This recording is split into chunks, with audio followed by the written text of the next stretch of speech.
This is a questionable reality production. Hello, I'm Xander Crowns, and this is AP Post History. Now let's get started. Today we'll be covering topic 5.5, Culture under the Fibermen. As I alluded to in the last video, the inhabitants of Earth found the mannerisms and practices of the Fibermen quite boring. But regardless, we must go over them here. Plus, who's not to say the Collegiate Council itself is not quite boring. One of the most prominent sources of belly aching was the required reading mandated under the Fiber regime. For each person's year of life, they had to read a book from the Fibermen's literary canon. While these works are celebrated and cherished among the Fibermen, usually their scholars, the human audience did little more than complain about such books. Let's just say something was lost in translation. To them, they were contrived, overly propagandist, unintriguing, and devoid of the usual hormonal activators, given Fibermen don't have that kind of stuff anyways. One of the most highly regarded Fibermen books, thus the most reviled among Fibermen, was the life and times of Z37713N93R. This particular Fiberman was the founder of the modern Fiberman state, and his most successful achievement was opposing the dominations and attempts of infestation of a neighboring planet. And then he plotted a successful Fiberman trajectory in the wake of their foes' annihilation. The story can be inspiring and certainly presents the ideological and character evolution of the founding Fiberman, but it is all just so deeply entrenched in prose and symbolism that really the problem emerges that if you're not part of the Fiberman culture, are often just lost on you. In fact, let's read a passage from the book in today's History Maker segment, one that is so reviled that an official found quoting it was burned at the stake right then and there, like someone just had a stake on hand. And a monument inscribed with these words was utterly destroyed in 2 minutes.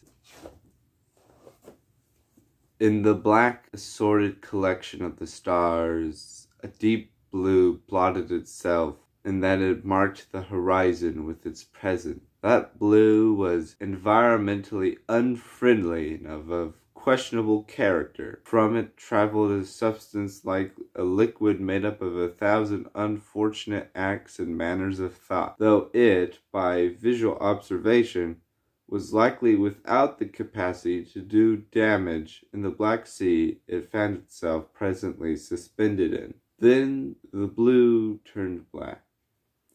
An oak tree sprouted in the gray soil. A box was shipped and arrived, and an era began. A celestial body would be free, and it would prosper. Quite contrived.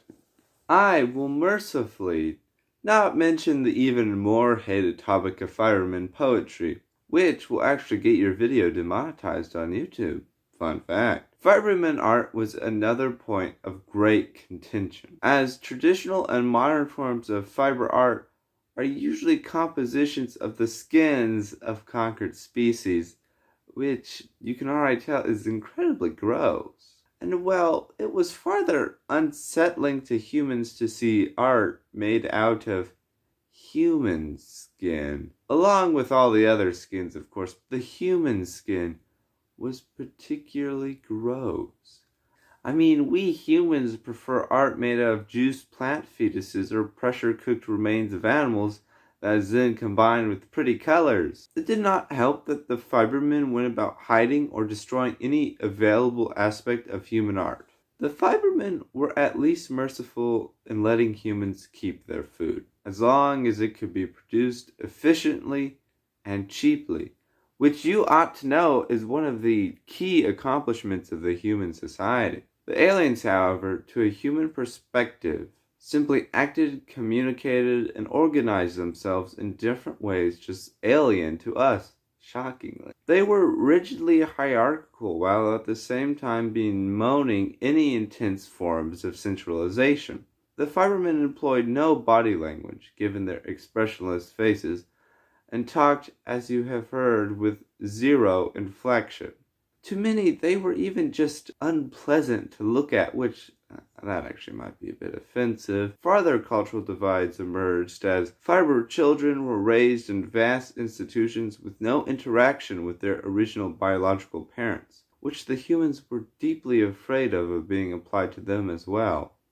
The aliens had no celebrities and almost zero famous figures, as all works and thoughts were attributed to Fibermen as a whole instead of one individual. Lastly, and probably most annoying, the Fibermen had an annoying habit endlessly talking about their superiority and calling humans carbon waste. As you can see, resent is quite just beneath the surface at each of these developments, and it is obviously reaching a critical boiling point. And if it wasn't obvious, well, now I've just told you, so there you go. But you will have to wait and see. And that's it. Topic 5 of Unit 5 is complete. If you want to find success in your post-history class and be a carbon waste, which, fun fact, you already are, consider subscribing and liking this video.